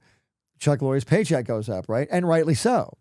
But they can't give Chuck Lorre 74 shows because they don't have a network anymore. They have to give other people chances. It comes down to doing things they can afford to do. It's nice to have money. Absolutely. You deserve the money you get if you're a success. But a network at the end of the day has to make money too. And believe me, I know they make money. Don't get me wrong. But I would pitch them, for every Danny Phantom and Fairly Odd Parents, I have like 10 other shows I pitched them that didn't get picked up. And those are in my bag of tricks still to this day. But, I worked hard on everything I ever did and just had a great time doing it. On sitcoms, ABC will try and schmooze the talent. Is Nickelodeon ever trying to schmooze you, send you on extravagant trips, going really cool places for any reason because you have that top show? There were a couple times I was offered, hey, can we fly you and your family to New York? We're having the Big Kids Choice thing out there. We'd love you to come. A couple times like that would happen, yeah. Because listen, I mean, they do that. Honestly, Nickelodeon treated me so well. I don't have any complaints about that place at all. They treated me so well. There were some, moments where I wish things had gone a little bit differently or my way a little more. But then there's times I'm sure they wish things went their way a little bit more. It's all a dance. It's all a game. It's all a game you can really benefit from if you play it correctly and play it smart. I'm not saying I was the smartest, but I had smart people around me. My amazing wife was around me too. She would keep me grounded. And I was raised in a family at the time too. I just wanted to raise my family, do a great show, something my kids could enjoy. I want to make stuff kids can enjoy. Were they ever your test audience? Sometimes I would run things by them. They even gave me a couple ideas for shows. Well, they were little at the time too, like 6 and 7 and, 9 and 10 growing up. And there were times they're like, Dad, can you do a show where Timmy and Vicky get trapped in an ice cave? Said that to me. And I went, okay. We actually made that episode. Timmy and Vicky get trapped in an ice cave. They're skiing or something. And they get saved by the abdominal snowman. It's like, know what you mean, abominable? No, it's abdominal. He's got like great abs. It's like, hey guys, I'm the abdominal snowman. And that was really funny. So yeah, I took a few, my one daughter, Carly, one day out of the blue, she goes, hey Dad, I know who Wanda's sister could be. And I said, who? And she goes, Blonda. And I went, Blonda? That's actually really funny. And so we actually came up with a character that looked like Wanda, but with blonde hair, Blonda. And we got Julia Louis-Dreyfus to do the voice for us. So she came in and did like 2 episodes of Blonda. She was like her spoiled brat sister, which was really funny. So I thought, what a great character to add in the show. So it was really fun. How did you go about casting like Tara and Gray? Did you know them already? Was it a full process of who? Yeah, I didn't know them at the time. No, let's go back now to 1997 when I got that first pilot. I had one episode to do. And I had to cast Timmy, Cosmo, and Wanda, and Vicky. And I'm like, who? I had sort of an idea what I wanted. As to, like the tones of their mannerisms? A little bit, yeah. And so, again, I cast Mary Kay Bergman as Timmy Turner first. And Tara came in to audition. Tara was great, but for some reason I went with Mary Kay at that time because Mary Kay was really good too. And then after she passed, Tara came in. That was my first call. Tara, would you mind filling in? And then Darren Norris, who came in to do Cosmo, dynamite actor, very deep voice, but can bring it up really high to do Cosmo. Very funny. But at that time, Cosmo didn't have a high voice. I wanted Cosmo to be kind of like a Phil Hartman on The Simpsons. I'm Troy McClure. You might know me for such films as The President's Neck is Missing. I wanted it to have that type of a schmaltz to it, you know. And Darren did that great. That was the first Cosmo voice, was kind of a used car salesman. And then Wanda, I wanted her to be like, you know, Joanne Worley from Laugh In, which is an old show in the 60s. And Suzanne Blakesley nailed that. And then Grey DeLisle came in and did Vicky just spot on, did this really mean, evil, shrill crow voice. Got a bad twerp, you know, it was really funny. And so I had that cast and they were great. Wow. And I just kept them going because they were so good. And they could each do 50 voices too. I'd meet other actors as the years went by. Other actors would be like, why don't you ever cast me in your show? I'd be like, I don't have a need for you. I'm sorry. These other, Gray can do 35 voices. I don't need anybody else, you know. So can Darren. I would hop in there on occasion just because I wanted to. But other than that, when Carlos Alazraqui came in as Mr. Crocker. Hilarious. The great Jim Ward as Doug Dimmadome. You know, and then we had Rob Paulson come in and do a ton of voices too. So really, really fun. What were those early shows that you were working on that you directed or you drew for? You mean prior to Fairly OddParents? Prior to getting your own show. Good question. I worked at Cartoon Network, Hanna-Barbera. I worked on Dexter's Lab. What were you doing on there? I was a writer and a storyboard artist at the time. I got hired at Hanna-Barbera in 1991 when 4 Cartoon Network took over. So now it's Hanna-Barbera, and they're making shows like Tom and Jerry Kids and the Droopy Master Detective Show and a thing called Fish Police and all these other shows. And I was hired as an artist. I was a board artist. I was not a board artist, excuse me. I was a prop artist. I would do props. You know, Tom picks up a corkscrew and I would draw that. Or Jerry picks up a skateboard, I would draw that. And Jerry and Tom run into a fun house and meet a dragon, and I would draw the dragon. You're assigned to that one show. Right, that one episode. I get a list every day of here, draw all of these things. Okay, so I would just draw them all day. And then producer would approve them or disapprove them. Can we fix that? Okay, great, I'd fix it. And I thought that was going to be my life, right? And then I worked on that. Then What a Cartoon came out, and Dexter's Lab was a short on What a Cartoon. That got picked up as a series, so they needed help on that. So I drew backgrounds and I did storyboards on that show. But on that show, it was interesting. And there are many shows that do this. That was what we call a board-driven show, where there was no real physical script where they would write dialogue, you know, enter, exterior, Dexter's house. They would never do that. They would basically give you a premise. Dexter and Dee Dee go into an anthill with Dexter's new invention, the ant pants. I got that once. I got that page of that was a premise written by some guy. And I was like, okay. So I've got to go in and write the dialogue, structure the whole thing, do the storyboard, and do all the designs, everything, and then pitch that as the finished episode, which I did. And everybody liked it, and it was great. And then when the credits come out, written by the guy who wrote the 4 sentences. Wow. Storyboarded by Butch Hartman. And I was like, well, I kind of made a promise to myself. I went, and I love Genny Tartakovsky. He's a wonderful, wonderful guy. He's so talented. He taught me a lot. But in that instance, I was like, I think the writers need to be called the writers, and the board artists will be the board artists. And I'm going to hire actual guys who can write scripts or who want to write scripts. And so that's what we did on Fairly OddParents, yeah. Who do you think are the unsung heroes of animation? Who has the most tedious, but they really pull their weight? I know everybody contributes and adds on, but who doesn't get enough recognition? Oh, man, good question. Let me see. Going back to your other question real quick, it was Dexter's Lab, Cow and Chicken, and Johnny Bravo. I worked on those shows. Oh, Cow and Chicken. Yeah, Cow and Chicken, worked on that. So who are the unsung heroes of animation? Man, I will tell you one thing. I really think it's going to be 2. It's going to be the execs that say yes. And I know that we always go, oh, the execs are so evil. And listen, execs exist to make the network money, right? But there are those execs who do say yes, who have your back, that are rare. And I do think those people are really unsung. Like the Fred Seiberts in my life, guys like that. I think the other unsung heroes are the fans. I think the fans really need a lot of credit because they are the ones who keep the show alive. If they don't like the show, if they're not watching, but if they do watch the show, they get really behind the show. And they will support you like you can't believe. When Danny Phantom, we stopped making episodes of Danny Phantom in 2006. We had done 3 seasons. This is right when the internet was beginning to get really big part of people's lives, 2006. We had a website. All we had. I kept getting all these messages on the website. Bring Danny Phantom back. Bring Danny Phantom back. They had protests outside the Nickelodeon building in New York. And the people with signs, bring back Danny, bring back Danny. And it was crazy. I mean, it was crazy in a good way. So these fans were just rabid and amazing, and I can't thank them enough to this day. Were they ever close to bringing back Danny Phantom? A few times. It has been talked about. In 2021, we talked about, actually in 2015, they asked me to write a live action Danny movie, which I did with another writer. It's a great script. We'll read it to you someday. Never happened though. And then in 2021, 22, I actually had several Zoom calls where they wanted to do a Danny Phantom movie, another movie. Animated. I don't know. They kept saying, we don't know if it's animated or live, but we really want to do this. And then for some reason, I think because there's been a big merger in the last 3 years of Nickelodeon, Paramount being bought by Skydance and all that stuff. So I don't know where that is. They've made 10 Avatar movies now, but you think they'd do one Danny Phantom movie, it would be really fun. But yeah, I would love to see a Danny Phantom movie, animated or live action. I think an anime-ish type movie would be really cool, where he's a little bit older, would be really fun.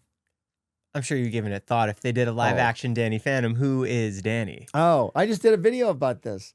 What was his name? Gosh darn it. Oh yeah, I know what it was. I did a live action. Excuse me. I did a YouTube video recently where I do the whole cast of who I would cast today, and there's a young man named Walker Scobie, who is in Percy Jackson, who I thought would be really, really great as a Danny Phantom. He's the right age. He's like the right type. I think he'd be a killer Danny Phantom right now.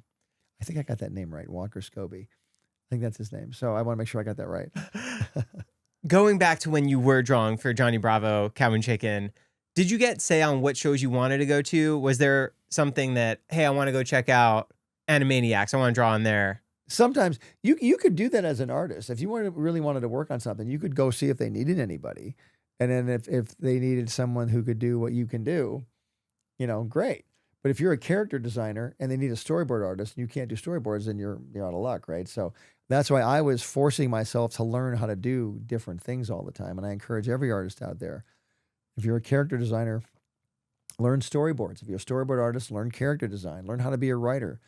I'm not saying you got to write scripts, but learn how to come up with a story. Learn to be valuable in the storytelling area, because at the end of the day, we're all telling stories. Whether it's animated, whether it's live action, we're learning how to tell stories. And so we have to tell the story. And if you can tell it better than everybody else, that's where you will see your career start to rise.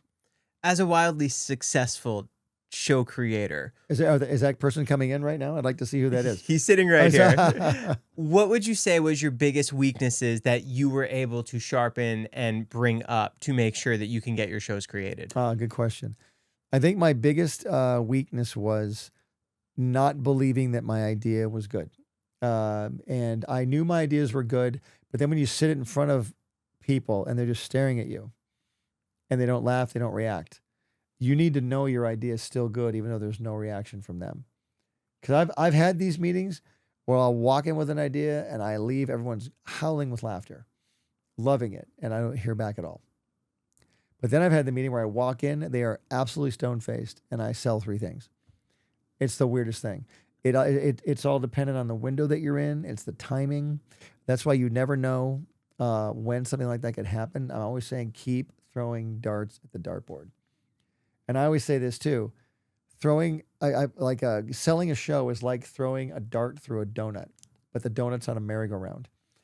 Everything has to line up perfectly. Whoops, I keep hitting this, I'm sorry. And the merry-go-round's on fire. Yeah, and the merry-go-round's on fire. Everything has to line up perfectly. Like they have to want a show like you're doing. Like they have to want an idea like yours. The right people have to be in place. It has to be the right time. You've got to be at your skill level where you can deliver. Have the right frame of mind, the right temperament. They've got to be in a good mood as far as getting things made. How many times do you hear about these TV series every year? They premiere in September, and then there's 20 shows that premiere, and by the end of the week, 10 of them have been canceled. They all took the same amount of work to get done. Go on YouTube and watch failed pilots and all these pilots that got made, actors, crew, music, the whole thing. And these poor people worked really hard to get to that point, and the show got canceled. You know, yet there's shows like, you know, like The Office that for some reason keep going. I mean, Office is great, don't get me wrong, but then you get those shows that just keep on going and everyone loves, and that's where you want to be. What were your 3 favorite Nickelodeon shows in the 2000s, and what made you so attracted to it as a creator? Oh, thank you for asking that. Love SpongeBob. To this day, I love SpongeBob. That was great. I think Avatar is great for what it is. I think Avatar, when I say for what it is, it's so different than everything else that was on Nickelodeon at the time. Love that one. And I really liked Ren and Stimpy back in the day. I thought it was really funny because it was really out there. You know, it was something I'd never seen before. What was that time slot it was on? Was it later in the night? Ren and Stimpy? Yeah. I think it was on at first. It might have been later in the night. But I seem to remember, this is back in 1992. Again, I think it was probably airing on Sundays even. They would air it on the weekends and things like that. Yeah, so I really love those shows. I think everybody who had anything on the air back then had something awesome in every show that was on. And I you know, like I loved Hey Arnold. There was aspects of the writing on that I loved. I loved Hey Arnold. Loved Hey Arnold. I loved what was the other one? Wild Thornberrys. I thought was great. I just love the fact there was a girl who got the power to talk to animals. I went, that is a cool aspect of that, you know. There's some Cartoon Network shows I loved at the time. I love Ben 10. That was one show I wish I thought of. I'm like, man, I wish I thought of that. What a killer show. Killer idea. He finds an alien bracelet. I can turn into 10 different aliens, right? And they've done several Ben 10 movies. Can we do a Danny Phantom movie now, please? You know? And then, that's, it was a great time. I was very fortunate to be where I was and to have the crew that I did. This is not a one-man show by any means. It takes hundreds. In my case, it was dozens, but it takes hundreds of people to do like a movie or anything huge like that. So I'm always very grateful for the people I got to work with. When you have so many different roles on this show, you created it, you're executive producing it. When you get that first big paycheck, what was the reason of why it was so large? Was it just from the show's success, or was it your title on the show or the creator? Oh yeah, good question. When they are going to buy a show from you, you have your deal. Your agent will negotiate a deal. Like season 1, you're going to get X amount per episode. Just salary. Well, they're going to pay you X amount per episode. You can call it a salary if you want. At that time, I was so into the weekly paycheck thing. I'd been so conditioned for that. I had them break up my salary in weekly installments. So because I couldn't get my head around, they're going to give me this giant sum of money every couple of weeks. So I had it broken up into weekly installments. And as the show succeeds, in your deal, it's already negotiated. If we go 1 season, you get this amount. If it goes 30 episodes, you get this amount. If it goes to episode 31, it now goes up to this amount. Goes to episode 61, it goes to this amount, plus a bonus, plus this. So all that's negotiated in. And there was even a time while I was working at Nickelodeon where I forget what happened, but there was a time where there was a gap between this show and this show. I wasn't getting paid. I still had to do the work, but one deal ran out before the other one started, and it was like a 4-month gap where I didn't get paid anything. Now I had money in the bank and stuff, but there was like a 4-month gap. You're like, wow, I'm not getting paid. And there might be people out there right now going, well, you're an artist. You shouldn't want to get paid. It's like, listen, when it's your living, you want to get paid. When you have bills to pay, you want to get paid. I mean, you do YouTube to make money, correct? Yeah. Yeah, everybody does it because you want to get paid to do what you love. So that was something we had to work out at one point. But my agents have always been amazing. And, but sometimes things happen where you gotta be really careful and look at your contract. I had a lawyer once, he said, we have to put in floors. I went, floors? Like brand new floors, like carpeting? Like what? He goes, no. You can't ever be brought down below this level. You can never be brought down below here. I went, okay, well, let's put that in. And we put it in and they agreed to it. And fortunately, at one point, they were going to drop my salary. And they couldn't because we had already negotiated, I can never go below this. And so that's called a floor. My agent's like, aren't you glad we put, my lawyer's like, aren't you glad we put in floors? I'm like, yes, thank you for the floor. How would someone find somebody like that? That's just you knowing to get an entertainment lawyer who's experienced? Right, exactly. It's getting an entertainment lawyer who's experienced. And I found the entertainment lawyer through my agent. Agents and lawyers are different things. Recommendation from them. Right. Agent gets 10% of your property. If they negotiate the deal, they get 10% for life. Lawyer makes money as he does work. Yeah, lawyer doesn't get paid for life, or unless you if things are going really well, then they'll say, hey, I want to do this for life. I want a small percentage for life. Like, yeah, you can negotiate that in for them if you want to. But again, everything's negotiable. Everything. What's your reaction when you're seeing Fairly Odd Parents action figures, trading cards, dolls out in the world at Target, Walmart, everywhere? You know what's really weird? That's probably one of the biggest things I was looking forward to when all of this started. I was like, I can't wait to go into a store one day and see a toy of these characters. I mean, the first toys came out like in 2005, I think, which I don't know why it took so long. That did take a while. Took a long time, yeah. But there was a Claire's. There was a girls store called Claire's, and they had a bunch of girls' toys for Fairly Odd Parents. I went in and bought out the whole store one day. I must have bought like 6 backpacks and 7. I had girls too. So I mean, girls are getting all these things. But it was a thrill, and I guarantee you, if you sell a show as well and you see that happen for you, you're going to be thrilled too. It was just a blast.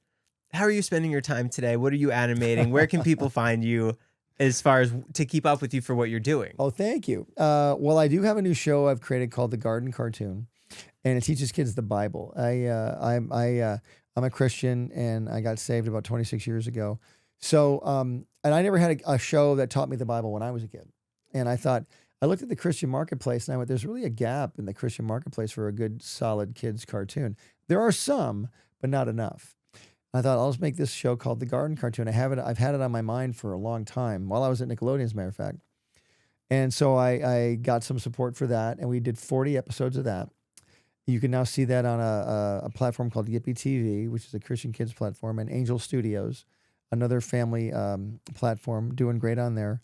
We have 40 episodes. We have 45 songs. We have a deal with Capitol Records. Oh, wow. I have a garden cartoon. We have a song in every episode. I have a garden cartoon app that's absolutely free. You can download the garden there. And I have a new studio called Butch Hartman Studios. They were looking for a guy named Butch Hartman, and I auditioned and got the job. But that studio, I announced that last year. And we announced 3 pilots that we were doing. And now we're making those into 3.5-hour specials right now. One's called Dragon Drive-Thru. One is called 2x2. And one is called Little Harps. Yeah, and one is called, what's the other one? Little Harps. And 2x2. Yeah, 2x2, Dragon Drive-Thru, and Little Harps. Where are you taking those pilots? Where do you? We'll do the same thing. We'll put them on YouTube, number one, and then we'll take them around to all the different platforms. Because here's the great thing about this: I own all of this IP now. I'm not going to a studio in hopes that they buy it. I make it all myself. So we self-fund it all up front, and then we license it to platforms. So that's the best part. Because even Fairly Odd Parents and Danny Phantom, I don't own those properties. I had to sell it to the network. That's why we see the Nickelodeon logo on there. Yeah, because like anything in business, whoever takes the risk gets the lion's share of the profit. Which makes sense. Exactly. So if I'm like, I was young and I had a show idea, I had 2 options. I could make it myself. I could come up with the $10 million myself to make it and maybe put it somewhere. But this is back in the 90s. Where am I going to do that? Even today, getting $10 million, I don't think, unless you're Joe Volpes, it's hard to find. But the point is, it's getting that initial upfront capital. That's where the studios come in. They're going to give you an option fee, meaning we're going to develop your idea. Here's some money to develop it. And then we basically own the rights now. You're going to sign it away. I own the rights, but you'll still get paid to work on it. You'll get royalties. As things go up, you get paid, all that stuff. But if they don't like you, or if you don't work out, let's say you somehow vanish and no one sees you again, they can put somebody else in your position to run the show because it becomes their product, which makes sense because they took all the risk. So, but now with Butch Hartman Studios, we own all the IP, we own all the original stuff, and we are making the episodes, we're making the series, we're licensing it to platforms, and we're going to be like Nickelodeon. We're going to be a new Nickelodeon or a new studio that is a player in the industry. Given technology and your experience, is that just the best way to do it now as well, because there's so many different streaming platforms that you can get it on? Yeah, I really think in my experience right now, there used to be like 25 studios and now there's like 3. And there were 25, that many that you could have went to? Well, it seemed like there were more back then. There were like, there was Hanna-Barbera and there was CBS and there's NBC and there's ABC. I don't even think they're taking pitches anymore. Disney, and the weird thing too is like Disney's got its own platform now. Paramount has its own platform now, and they're only making their own stuff or licensing their own stuff back to themselves. It's really weird.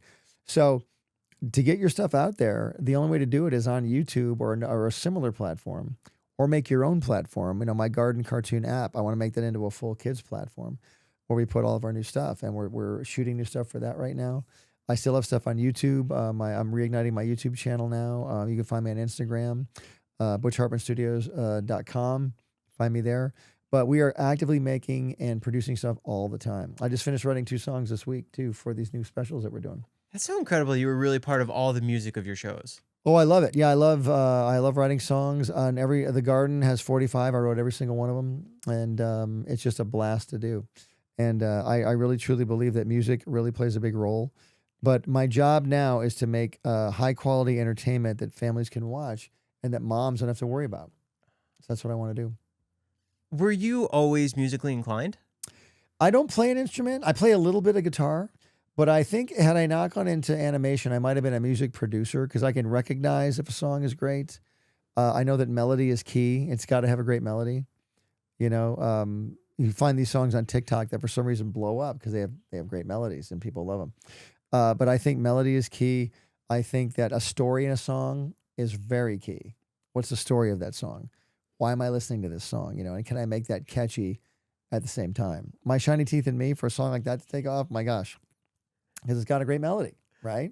And so our job as filmmakers, as storytellers, is to use music, to use images, to use clever dialogue, to use anything we can to tell a great story so an audience will respond to it. And my job here too, and my wife will attest to this as well, my job is legacy right now. I'm not about, I mean, I want to make money so I can make more stuff, but I'm about leaving a legacy, because what am I leaving behind for the next generation? Every decision you make today is affecting somebody else down the road. And I say this too, like when you're born, you look like your parents, but when you die, you look like your decisions. And so I hope I'm making the right decisions now. I really want to do my best. My wife and I run the studio together. We have a ministry together. We're both pastors. We try and, minister to people as much as we can and try and get positive things out in the world. What do you want your legacy to be in 50 years? Well, I want people to look back, I would say, at a guy who put Jesus first, number one, and number two, wanted to protect families and give them like a safe place to go. And safe doesn't mean boring. It doesn't mean you got to be boring. It means you can have a great time. Just when you go there, you don't have to worry about getting attacked in your heart or your mind. You're having a great time. You're enjoying things. You're laughing. You're sharing experiences that are positive, and you want to see more. Can we backtrack to something? Yes. I'm just curious. What was it like seeing Seth MacFarlane's rise? Because you guys grew up in the industry together, and then once he does Family Guy and it starts to take off, what was your perception of that? Seth, I'll tell you, Seth was one of the funniest guys I've ever met in my life. I was at Hanna-Barbera at the time, Cartoon Network. It just became Cartoon Network. I was working on the Johnny Bravo show. And I'll never forget this one day. Yeah. Hoo-ha. Hey, baby. That's right, man. Johnny Bravo. But, and created by the great Van Partible. And this exec lady comes in, pokes her head in our office one day, and she goes, "Hey, guys, guys want to screen some films from the Rhode Island School of Design?" We're like, "Why do we want to screen films from the Rhode Island School of Design?" "Well, whoever wins gets an internship at Nickelodeon or at Hanna-Barbera." We're like, "Okay." So like 10 of us go down there. Me, Craig McCracken, Danny Kartakovsky. We all walk in, and a bunch of other guys. We walk into this room, screening room, and they show us these student films from the Rhode Island School of Design. And we sit through like 9 super boring ones, like super boring, whatever, student films. They're all fine, whatever, like 5 minutes long. And then Seth's film comes on, and it is hysterical. It's so funny because it starts off with a live action intro. Seth's like in a smoking jacket in a chair by a fire. Is it like 18, 19, 20? Something like this, like, "Hi there, I'm Seth MacFarlane," that type of thing. And he goes, "I want to introduce you to a new cartoon." And he basically shows a cartoon called Larry and Steve that he animated. But it's Family Guy. It's like the early version of Family Guy. And it was like 5 minutes. Hysterical. And we're like, "That's the guy. He's the one." We're like, he wins. And then about a week later, I think it was like a week or a month, I forget, Seth is in the hallways now walking around. And so he and I hit it off. We start joking around together, and we start becoming kind of writing partners. He's 9 years younger than me. So I'm 84, so he's like 73. Oh, please. Yeah. So Seth and I become kind of writing partners. We start hanging out a bit. We have the exact same sense of humor at the time. And we were both writers on Johnny Bravo. That's why we wrote the Johnny Bravo meets Adam West episode. We just started writing stuff together, had a great time. And then he ended up he got an agent and took that student film of his and took it to Fox. And he sold Family Guy. And they developed it. He wrote a whole script and they changed it from Larry and Steve to Family Guy. And it took off. I'll never forget when he first sold it and he was having real meetings with Fox and he had his first table read at this little building in Studio City right over here, invited me to the table read. I got to come do a couple voices for him. He wanted me to work on the show with him, but I had just sold Fairly OddParents and I couldn't go do it. He wanted me to be a writer on the show. And even at times when Family Guy was taking off, he would call me. I'm at Nickelodeon. He'd call me on my speakerphone. Hey, Butch, I got like 10 writers here in my room. We need a joke here. Can you help us out with a joke? And not kidding around, I would like pitch Seth jokes over the phone with his writers, and some would work, some wouldn't, but some were fun. And then, it was great seeing his meteoric rise. And I got to tell you, it's wild to see someone like Seth. He really has done everything he's ever wanted to do. He has done a killer animated show. He's done, 3 of them? American Dad, Cleveland, this show, Family Guy. How many movies has he done? A ton of movies. He was a huge Star Trek fan. He has his own Star Trek series, The Orville. And he's a great singer and piano player. And he gets to do concerts too. So it's just so fulfilling to see somebody be able to do everything they wanted to do. And I'm so proud of him and very happy for him. The Craig McCrackens, the Seth MacFarlanes, what do they all have in common to achieve that greatness of their creativity? Oh, I think you said the word creativity. It's creativity, but it's the guts. And I do mean it takes guts and courage to go for it and to keep it going. Look at Craig McCracken. He's had several shows too.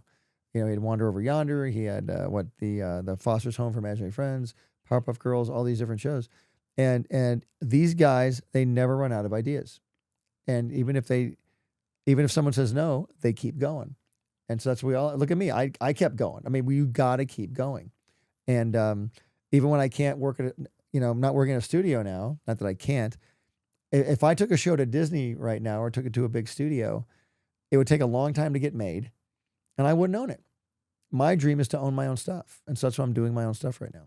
And so owning it for me means the world because I can control more of it that way, and hopefully my legacy will be teaching others how to do the same thing. They just announced a new Powerpuff Girls reunion or something. I know, that's so cool. I think it's a movie. Yeah. Yeah, I'm so excited. I mean, Tara's going to be in it and all the voice actresses. It's going to be so cool. I'm looking forward. I used to love that show. Yeah, I didn't work on that show, though. I worked on Dexter's, but not that one. I love Dexter. Dexter's great. And Genny did a great job on that. The voice actress, Didi, the little Russian boy. I thought that was so funny. And the title sequence was great. Gendy's a heck of a filmmaker and really told a great story with that. Really a great setup for that show. I thought it was really well done. Who's your favorite Marvel superhero? Well, there you go. I'd probably say Spider-Man. I draw him more than anybody else. I grew up with Spider-Man. He was a cartoon. He was a comic book. It was a lame 70s live-action series for a while. Took a while to get him right, by the way. It took a long time. 2002, the Tobey Maguire movie, I actually got it right, But I love the character of Peter Parker, how he's just a kid who can't pay his rent. And he's got problems in high school and he's got these powers now. And I just think it's a great, what always got me as a kid, he has the power to stop this bad guy and he doesn't. And that guy kills his uncle. And now he has to live with the guilt. And even as a kid, that got me. I went, oh my gosh, what a twist. Brilliant. I think Stan Lee wrote that and just a brilliant twist. Did you ever want to do anything super dark like that in any of your shows? I wouldn't say super dark where it's like, R-rated or anything, but definitely suspenseful. I have this really cool idea called Elf Detective that I've been developing for a number of years. And it's about a 6-foot elf in an Armani suit who looks really cool and mysterious. And he fights mythological crime, which is pretty fun. But he does it in the human world. And I think that'd be a lot of fun. I've been developing that. I've tweeted about that many times and done a lot of development artwork on that. I have a whole, a 10-episode Netflix pitch for that. And it's super cool. And I can't wait to have people see that soon. Mythological as in Bigfoot? No, like unicorns and fairies and sprites and mermaids and things like that. Mythological like, he has to fight a minotaur. It's a very cool story, but you know, he has to uncover this mystery. Someone's killing unicorns, and he has to uncover this mystery of who it could be, but it all leads back to him in some way, and he has to come to terms with his past as well as deal with, you know, the ramifications of what's going on. And by the way, the entire human realm is in danger if he doesn't fix the situation. Of course it is, yeah. And he does it by being super cool. He's got a fairy sidekick that's his, like, you know, his lieutenant. She's this big, and her name's Lieutenant Gold. And so there's one episode where she gets hurt really bad, so she has to go to the fairy hospital, which is like a little tiny Lego hospital, and he has to bend down to look in the window and stuff. You doing okay? Can I bring you anything? Really fun. So there's those kind of fun aspects. But the cool thing is he's an elf, and elves are woodland creatures, but he lives in the city. So he has like these elf-type powers you can see in the dark, and he's really strong and stuff. But being in the city kind of cuts him off from the nature and natural world. So he gets weaker. So he goes in his apartment, and when he opens his door to his apartment, there's all these plants and leaves, and so he'll sit in a chair like this, and the leaves and the roots will just kind of go over him and just kind of give him strength back again. You're liking this, right? See, I love it. Are you intrigued? I am. Yeah, it's pretty cool. It's pretty fun. In honor of shooting our shot, if you ever need a voice actor, I'd love to. Bro. Please. Yeah, we want a Benedict Cumberbatch type of guy. I can do it. Can you do it? Yes. Can I have you do it now? Say this line. Say this. I had to find the killer, but I didn't have much time. But say it like Benedict Cumberbatch would say it. I can't remember how he would say it. He's got sort of you know, he's an Englishman like this, right? Oh, okay. Yes. What line? No, here's the line. I had to find the killer, but I didn't have much time. I had to find the killer, but I didn't have much time. Very good. Not bad at all. That's a great start. I can do it at least in 3 takes. Try this. I had to find the killer. I had to find the killer. Pause. But I didn't have much time. But I didn't have much time. That's not bad. That's not bad. Holding the accent is part of the challenge. Not bad. How'd you feel? Confident. Not bad. Very good. See? That's a great start. Well done. Thank you. I'll put you on the list. Please. Can we fire through some fan questions real quick? Yep. Fan questions. How was it like working on What a Cartoon Shorts, Fish and Chip, Gramps, and Hillbilly Blue? Oh my gosh. Fish and Chip was a blast, man. Fish and Chip was about a shark and a lynx who work at the bomb squad. That was a blast. And I pardon the pun, bomb squad, blast. So much fun. And I wish it had become a series. But that's one of those shorts that my skills weren't at the level they needed to be. We did the short cartoon. I was a very good character designer, but I wasn't a great animation timer. The timing wasn't as good as I wanted it to be. So if I had that to do again, I would retime everything and make it even funnier and faster. But I thought there was a great nugget of a great idea there. Hillbilly Blue, dynamite show, really funny. And Gramps was my fave because it was about an old man who would tell his grandkids stories, and they were all made up. But he was always the hero in every story. He would tell a story, and like he put his grandkids in the story. And so they'd be in the story, and they'd be like, whoa, Gramps, and the whole story would stop. How did that happen? Oh, well, he would continue the story. But Gramps was a blast. If you had animated any of your shows today, how different would it be there? How much of a difference would there be? Well, they'd all be done in Flash, all of them. We did one season of Fairly OddParents in Flash. It was our last season. Danny Phantom would be done in Flash, and Tough Puppy would be done in Flash. Bunsen is a Beast was done in Flash. So I think the Flash like a superhero, the Flash technology would limit our storytelling a little bit because there's only a certain amount of costumes and character changes you can do. It's almost like CGI in a way where you can't overdo things. You have to kind of keep it a little bit limited. What tips do you recommend for hand-drawn animation? What tips do I recommend for hand-drawn animation? I would say keep your pencil sharp, number one. You got to learn how to draw, man. Flash, you have to know how to draw for sure, Flash animation. But with hand-drawn animation, you got to know how to draw everything from every angle. If I got a character wearing a cape and a steel helmet and holding a sword, and they're whipping that cape around and that sword comes at you, you got to know how the perspective works. You got to know how all of this works. And it's a really big challenge to do character animation at a level that looks real. Because the minute an audience sees that it looks bad, they're going to be pulled out of the story. That's why animation back in the day, the hand-drawn was so important. The draftsmanship had to be so good because you have to keep that audience engaged in that story. Because if they're pulled out for any reason, they go like, oh, they start thinking, it doesn't look. You've got to have them willingly suspend their disbelief to watch the show. What color palette of a show was your favorite? What color palette? I love the Danny Phantom color palette. I gotta be honest with you. We did a lot of solid colors with no lines in the backgrounds. The backgrounds had hardly any lines on them, but they were solid colors. Had a lot of purples and greens in there. I thought was really cool. And I really thought that was a very cool look. I get a lot of comments on that show too, how cool it looked. But then I get comments on Fairly Odd Parents too, how cool that looked. I think that was so cool. I get a lot of, and thank you, I get a lot of people who love the look of that show. It's very retro-ish. And it came up with a lot of its own kind of tropes, like Timmy's little floating button on the back of his hat, his square eyebrows. If you look at his bed, the bedpost balls float. We never know why, they just do. And so there's that kind of stuff. Butch, this has been amazing. You enjoyed it? Yeah, thank you so much. You're welcome. Thank you. I mean, I'm grateful for the opportunity to come on, man. Thank you. All the best with this. Thank you. Your channels and everything's gonna be linked down below. Thanks for the links. Thank you for that. And if I could just give one piece of advice to everybody, I want people to understand that it only happens if you make it happen, and you making it happen is the main thing, because once you make it happen, others will begin to believe in it too. So you got to believe in it first. So get out there and make it happen. And I always say my slogan is art gives you power, use it wisely, because it's true. It does.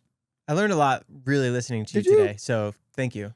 Mission accomplished. This has been awesome. All the best with this. I need to learn YouTube from you. This is great. No, your channel's so good. Even the way that you set up your camera with the overhead just from your phone looks amazing. It is just from the phone. I know. I do the phone stuff because it's like I have very little time sometimes. I got my little YouTube camera, then just the phone. I think, you know what?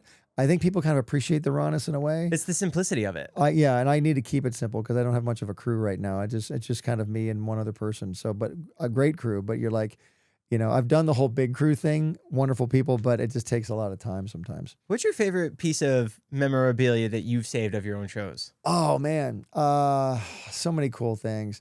Number one, a ton of the animation drawings I love that I've got. I've got tons of those. There was one, we did a live action Fairly Odd Parents movie with Drake Bell. We did 3 movies with Drake. He played Timmy Turner. And in the movie, there's a little copy of the rule book, The Rules. It's a little physical copy that we made. And there's actually writing in there. And they asked me, what prop do you want? And I said, I want that rule book. And they said, oh, that's great. It's easy to mail. So they mailed it to me. So I have that on my desk in my office. It's so cool. Yeah. Yeah. But I have so many other ones. There's a hammer, like a giant mallet gavel we have. In one of those movies, Foop is facing the anti-fairy council, like the dark, evil fairies. And they go, Foop, and they have this giant hammer that they slam down. I go, I want that hammer too. So they sent me the hammer too. Yeah. Which is pretty cool. Awesome. Thanks, Butch. Yeah. Thank you, sir. Have a great one. Cool. See you guys. That was so great.